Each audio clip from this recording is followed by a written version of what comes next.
Bom dia, tudo jóia? Como é que você está? Que você possa ter hoje, dia 26 de abril, que esse dia seja um dia assim, extremamente abençoado. Agradeça a Deus, mais um dia de vida. Deus está renovando a sua aliança com você nessa manhã, te dando mais uma oportunidade. E como eu sempre digo, é um dia que quando nós acordamos, nós temos que assim agradecer, já agradecer. Ah, Jorge, mas eu estou com tanto problema. Meu querido, minha querida, agradeça. Seja grato a Deus, porque você está vivo. Agradeça a Deus, porque você está aí com mais uma oportunidade para fazer tanta coisa nesse dia. Então aproveite o dia, faça o seu melhor, seja a sua melhor versão nesse dia, né? Faça com que esse dia possa ter o melhor proveito possível, né? Com todas as habilidades que você tem, com todas as suas forças, tá bom?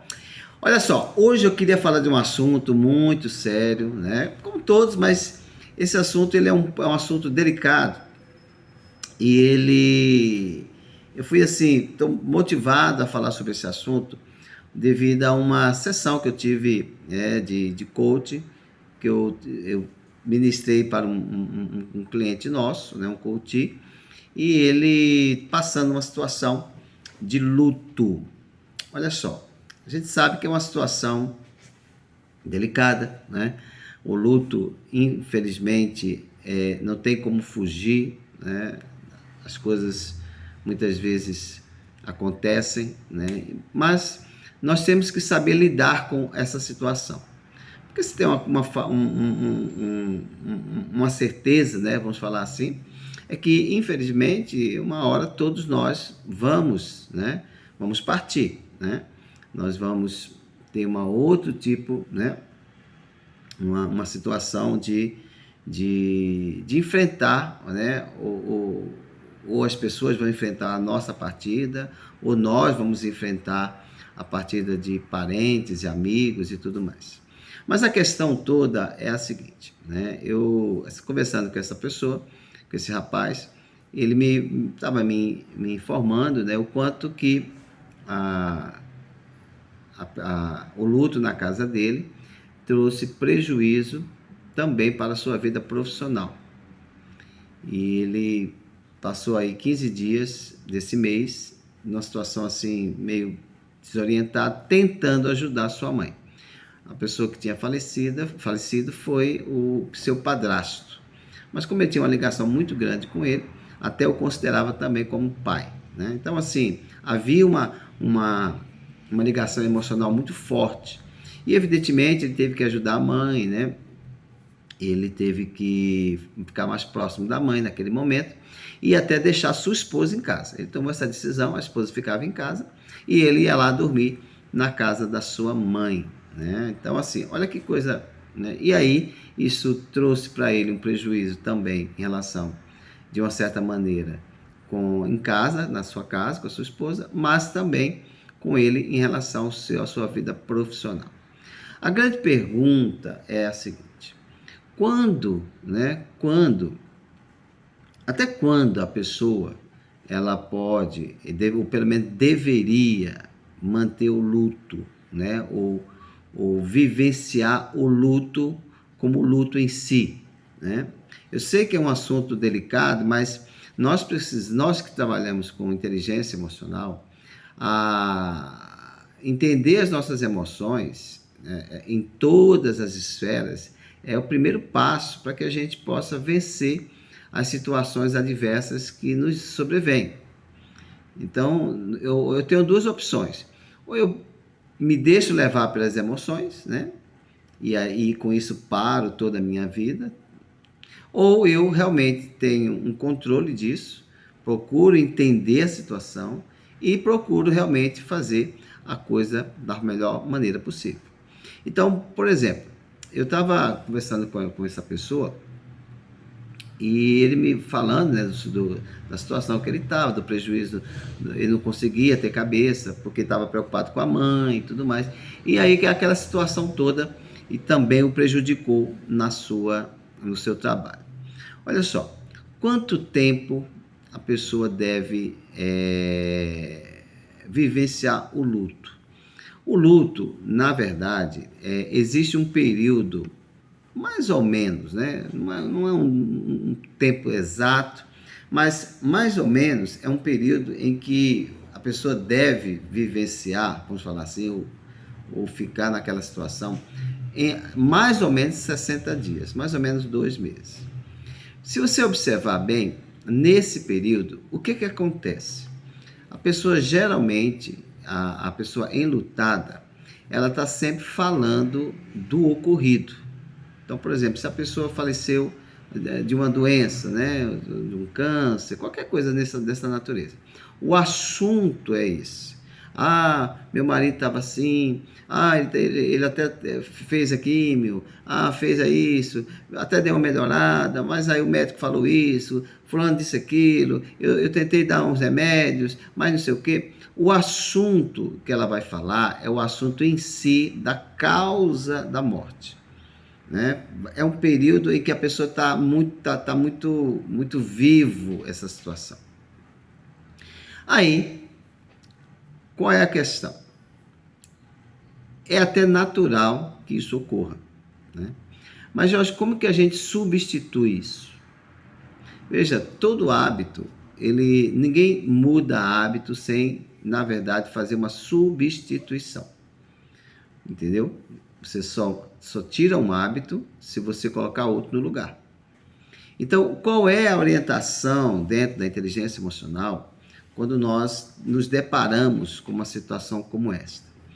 É que a pessoa passe, né, o mais rápido possível a substituir aquela dor, né, a dor, porque ainda está naquela questão de por quê? Por que isso? Por que aquilo? Por que aquilo outro, né? Mas ela estava tão bem, estava tão saudável, ou se não, se foi um acidente, seja o que for, né? Mas por que isso aconteceu? Se não tivesse feito isso, não teria feito aquilo.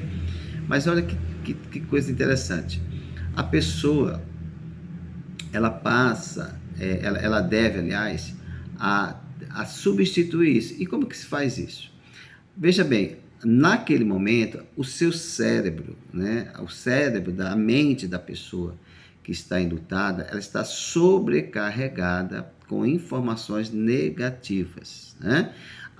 Da doença, do acidente, disso, daquilo outro, só das questões que levaram à morte daquele parente, daquela pessoa. Quando você começa a paulatinamente a substituir essas informações por outras informações, e quais seriam essas novas informações? Quando a pessoa é enlutada, ela começa a ver, pode ser foto, pode ser situações, pode lembrar de situações onde a pessoa, ela teve momentos felizes com a pessoa. Entendeu? Por exemplo, nossa, olha só aquela foto do meu marido, nossa, ele gostava tanto de pescar. Gente, teve um dia que nós fomos para pescar, eu fui pescar junto com ele, e foi muito bom, foi aquela farra e tudo mais. O que você está fazendo quando você começa a agir desta maneira?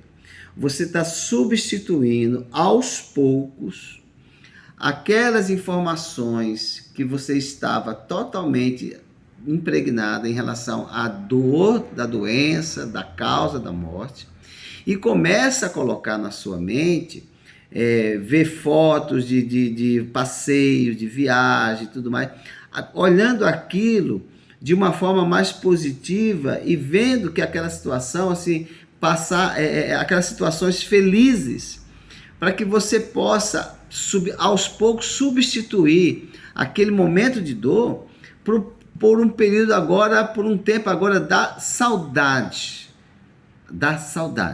Aquela saudade saudável, né? Aquela saudade positiva, em que aos poucos, por que eu estou falando aos poucos?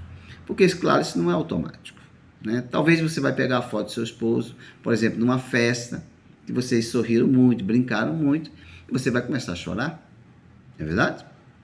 Eu não quero ser hipócrita aqui, pelo amor de Deus. Você vai começar a chorar. Sim, mas se você começar a ver apenas as questões positivas, alegres, daqueles momentos felizes que vocês viveram juntos, né? Você vai começar, dia a dia, aquilo ali vai começar a fazer a trazer uma outra situação na sua mente. De maneira que você vai poder agora ficar apenas nas questões em que foram extremamente positivas, os bons momentos vividos, né?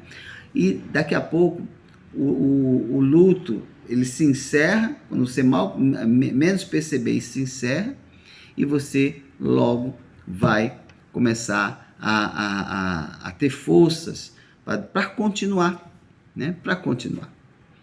A começar a ter projetos, né? A começar a ter novas atitudes, né? Novo comportamento, né? Esse vídeo até acho que vai ficar um pouco longo, mas eu acho que é importante. Eu não vou nem fazer outro vídeo, eu vou continuar aqui. Olha só, por exemplo, aquele filme, aquela animação, até sugiro, se você nunca assistiu, assista, né? Aquela animação Up, Altas Aventuras, né? O personagem Fredericks, ele perde a sua esposa Ellen, né? Logo no começo do filme, né? E toda a história se desenrola em ele tentar levar a casinha dele, né? Que era a casinha dele, da esposa, para o lugar dos sonhos deles. Qual era o sonho deles? Levar para o paraíso das cachoeiras, né? Só que enquanto tem um menino lá, que vai lá, e termina o menino estando dentro da casa mesmo, aí a aventura começa ali com eles dois. Só que qual era o objetivo dele? Levar a casinha lá para o paraíso das cachoeiras. Porque ele entendeu que era o sonho da ex-esposa, né? Que era ir lá. Então, uma forma dele homenageá-la, dele cumprir um sonho que não realizado dela, né, e dele, é levar a casa já junto lá no Paraíso das Cachoeiras e ali ficar. Mas no meio da história, já no próximo do fim da história, ele pega o livro, que é o livro que a gente fala também, que é o livro do Mural de Sonhos, das aventuras que eles viveram. Só que ele nunca tinha visto todo o livro, que ela começou a colocar foto lá, escrever e tudo mais. Mas quando ele estava lá, desesperançoso, sentado na cadeira lá, no meio do local que ele estava lá, aí tinha a última página, onde a esposa dele tinha escrito assim, agradeceu, né, pelas as aventuras que eles viveram juntos, mas tem lá uma frase dela, que foi a mudança de chave dele. Qual foi a frase? Agora continue na próxima aventura. Olha só. Aquilo ali, gente, é uma animação que, se você prestar atenção nos detalhes, você vai dizer, gente, olha que coisa interessante. Ela mesma já tinha dito para ele, continue agora em outras aventuras. Então, é mais ou menos isso. Quando você começa a pensar nos momentos felizes, nos momentos de alegria. Veja, no filme, ele estava vendo o álbum dos momentos felizes deles, né? De viagens, de brincadeiras e tudo mais. E ele começou a olhar aquilo até chegar naquela frase dela, dizendo, agora continue com outras aventuras, né? Outras histórias. Então, é mais ou menos isso mesmo que a gente está tentando te dizer. Então, é você que está numa situação de luto, né? Que é uma situação delicada, evidente, eu quero falar isso para você com todo o respeito do mundo, né? Mas você também ficar dominado por essa situação, eu já ouvi falar de pessoas que estão enlutadas há 2, 3, 4, 5 anos e não conseguiram continuar a sua vida, não conseguiram caminhar na sua vida, né? E isso não é saudável, né? Isso não é saudável. Então, o ideal é que você tenha sim um período de luto, sem dúvida alguma, mas que você aos poucos vá substituindo as lembranças de dor por lembranças que trazem à sua memória momentos felizes, momentos saudáveis com a pessoa. Então é ver foto, é assistir um vídeo, é relembrar histórias, né, de brincadeiras. Por quê? Porque você vai aos poucos colocando na sua mente, isso desce para o seu coração, aquela lembrança saudável, aquela lembrança de que foi muito bom. A pessoa me deixou na minha vida marcas maravilhosas. Ele foi uma das melhores pessoas na minha vida. Ainda bem que eu estou aqui porque ele me ajudou muito. Mas agora eu tenho que continuar. É essa a atitude. Eu espero que eu tenha pelo menos assim esclarecido um pouco para você. Isso não é um assunto tão simples, mas eu senti o desejo de comentar isso com você, né? Falei isso com a pessoa ontem, e a pessoa ficou assim extremamente feliz, né? Não tinha entendido daquela forma, nunca percebeu dessa forma, e eu creio que eu tenha ajudado. E talvez você também possa ser ajudado com esse vídeo, e que você, se você achar que também esse vídeo pode ajudar mais alguém, compartilhe esse vídeo, né, para que outras pessoas também possam ver. Que Deus te abençoe, que Deus te dê um dia excelente, tá bom? Fique em paz, fique com Deus.